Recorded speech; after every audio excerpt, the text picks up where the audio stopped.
Hello everyone, and welcome back to another Snapshot review. And this episode actually is going to have a lot of features in the next major update, so 1.21.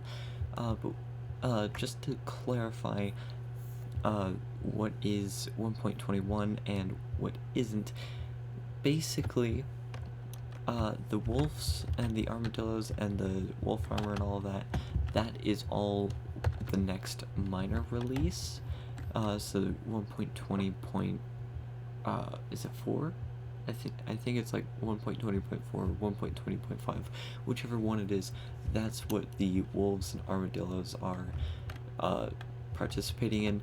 Anything that relates to like the trial chamber or like some of the, actually most of the stuff that we're going over today, that is 1.21. So anything that's not that's not part of that is most likely 1.20.5. So just to kind of clear that up, just hopefully that makes a little bit more sense. The first thing we're actually going to talk about is the wolf armor. The texture for when it's damaged is actually a little bit more clearer. So this is the first layer, this is the second layer, and this is when it's about to break. They just made it so that it looks easier to tell, because especially these two, it was very hard to tell when it was this stage from this stage, and yeah, so they just adjusted that, made it look a whole lot better. Everything from now on is going to be related to 1.21 and like all of that. Also, I think the subtitles are just glitching out with the trial chamber stuff. That's a little weird. Yeah, it's flashing in and out. If you look at that corner, it's flashing the trial spawner crackles, I think. It's hard to read because it's flashing so fast, but it's flashing that, so I think that's a glitch. Probably not a good thing, but that's not part of the features. First thing, you probably noticed that there's actually a difference in the blocks around the vault here, and that's actually because they changed that so it's easier to tell that this is the vault. They're using chiseled tough bricks and polished andesite, and that's, yeah, that's that minor change there. They also edited the loot table, which adds some new things. So we'll talk about those later. But there's also 3 different loot tables, or like 3 different loot categories, I guess you could say. The first one is like the stackable items. The second one is like moderate unstackables, and then the last one, so it's like the enchanted items, and like a few other things. And then the last one is it's got like the more fancy stuff, which is also got the new armor trims and pottery shards, which we will be taking a look at, and also banner patterns, of course. Actually, no, it's not the pottery shards. Pottery shards are different, but it's got the armor trims and the banner patterns, and I think a couple other like really good stuff. But it's only one one item that doesn't stack with others per vault, so you'll have to open up a bunch of the vault blocks in order to get some of the things that you want, which I think that's fine. So that is everything about the vault. The next thing is we need to find a breeze. So we have ourselves a breeze. I think this is actually a different room too. I think this is a new room that they added or changed one of the old ones for. Where did that breeze go? Hello, there you are. Give me an axe. Okay, so breezes have a new drop, which is the breeze rod. This is for similarity with, or I think parity with blazes, and looks like basically a blaze rod. Even in the inventory you can tell that it's basically the same thing. And I got 2 of those, which of course there's a variety, so you could get 1 to 2 without looting, and then of course looting will affect the drop rate, so you can get more. And then you use these breeze rods in a crafting table or in your survival inventory. I just don't want to be attacked by every single husk around here. But you craft them into the wind charges, so you get 4 per breeze rod. So you basically still get breeze charges, you just have to craft the rods into them. There's also something I did forget to mention with the loot table of this thing, I think. I think in the vault, it's something that you can get, is a new item, which is the heavy core. And these 2 textures, keep them in mind, because that is actually very important for an item, that a new weapon that we got, and we will be taking a look at that later. But it doesn't really have a use. You can place it down, and it's similar to a player head in that respect, sort of. You see there, I put it on the wall, but it also didn't stick to the wall. I don't know why you can place it, but you can, and it just serves no purpose while it's placed here, so it's kind of useless to place down. But you can craft something with the both. So, like I said before, you can craft these into a new weapon if you grab a breeze rod and a heavy core right on top of each other.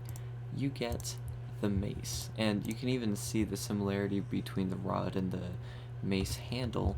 So on its own, the mace does 7 damage, and like, you can't enchant it. It's just like, this is how it is. You do 7 damage just by whacking a mob normally, which takes about 3 hits. But with this husk here, I'm gonna fall from about 3 blocks, and that's 1 hit, 2 hit. Wait, why is that? He should have been dead, I think. But you're supposed to deal more damage the farther you fall. A better example, if I build up and actually land the hit as well, as you can see, the one guy died, and it was a little bit hard to see, but the breeze was knocked back over into the corner, and this husk was also blown back a bit as well. We'll go up to the surface to try and show this a little bit better. But when you fall from a distance and hit something with the mace, there's actually a bit of a knockback effect when you hit something. So a great way to show how this works is by having a set of armor stands just like this, and I'm just gonna fall from a height, and you can see that there's actually a kind of a diamond pattern in the knockback effect. So I hit the one in the very middle, and all of these other armor stands also like they were knocked back. There's a knockback effect when you hit something with the mace. I don't think that changes based on how high up you drop to hit.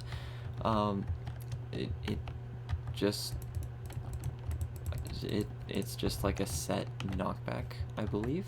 We're also going to do this in survival mode, and at a point where we could definitely die. And there's a very specific reason for this. And there we go. That's what I was looking to do. Right there. Clutching it. So, as long as you hit whatever it is that's gonna get hit by the mace, you will not take any fall damage, no matter how high you fall. Don't mind that I failed it a few times, but, you know, it's fine. Of course, damage does scale with the higher that you hit, so if I, let's say, freeze time, grab ourselves a creeper right there, you can see that's, well, it's a normal creeper. I just spawned him in, and we'll just fly up decent amount, and as you can, as you heard there, you got the experience drop. So if we unfreeze the game, you will see that he is dead. The creeper is dead. It's probably going to be hard to hit things, and theoretically you can basically deal infinite damage, meaning yes, you can one-hit the warden. Every time you do use the mace, it takes up 1 durability, no matter like the height, which is unique. But yeah, that is basically the mace. The mace has a knockback effect. It scales the damage based on how far you fall.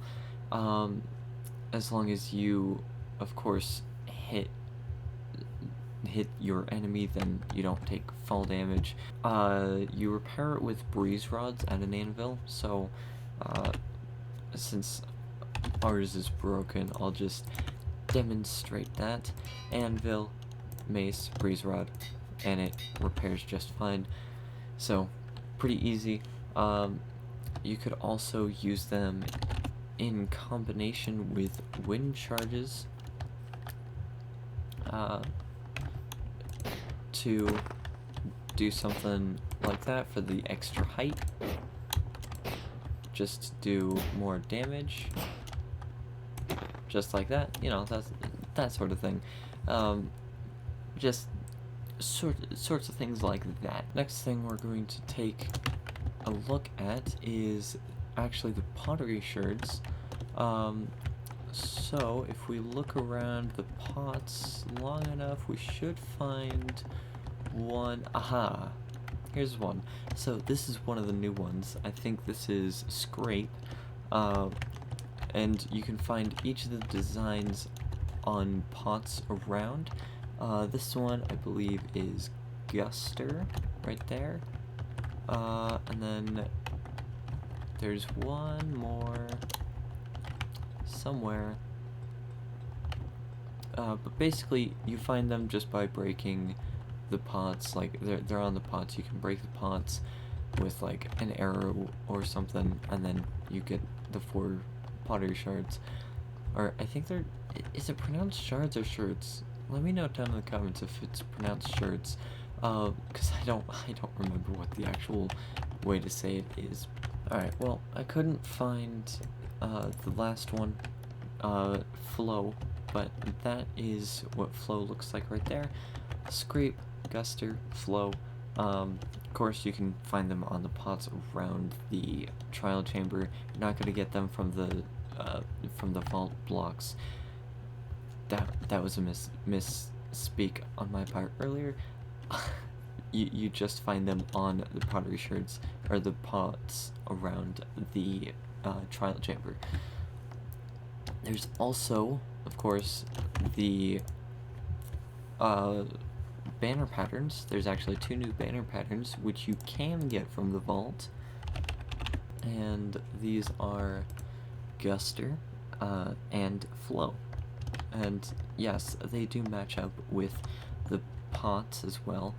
That is Guster as in like the breeze, and Flow as in like I would think like the wind charge, and that they do match up together, and that is what the 2 banner patterns look like here. And the armor trims are Flow for this one and Bolt for this one. This is an amethyst accent color with the iron armor, just to show it off a little bit more, and then we'll take a better look at these up in the sky, because in here it's kind of hard to see all the details, but that is what they look like from the front.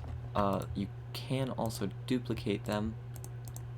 If I go into the recipe book, for the flow one, you need a breeze rod with the diamonds and the armor trim, of course, and then for bolt, you need a regular block of copper. So the bolt is a little bit more easy to come by, I guess, because once you get one, you can easily get the copper block, and then it's just a matter of diamonds, and then you just have as many as you want. Flow, you just have to kill the breezes. It's still not hard, just a little bit more work than with the bolt, but it's really all up to user preference on what they use. Now let's take a look at these in the sky so that you can see what they look like from all angles. So here are the armor trims. Flow is this one, so we'll take a little bit more of a look at that one from all angles. And then bolt is this other one here, and here's that one from all angles. And that's there's just not a whole lot to talk about armor trims. They're just cool additions, and it's actually great, I think, that they're adding things for banners, for armor trims, for the pottery. Like, I think all of that is great, because Mojang usually hasn't updated things like the banners or the pottery shirts. Granted, pottery shirts are pretty new, but like armor trims are, I guess they're also fairly new, but they're not as new as pottery shirts. So it's great to see that Mojang actually is like taking a step back and like updating things that already exist. Oh, and one last thing, the blur has been fixed for at least high contrast, and then it should also be fixed for programmer art. Let's just see. It is. Well, sort of. Let's take off high contrast, because that's probably screwing things a bit. And there we go. Yeah, they fixed the GUI, so it actually looks a whole lot better and cleaner than it did before. So, well, that's all I have for this episode. I hope you all enjoyed, and I will see you all next time. Bye!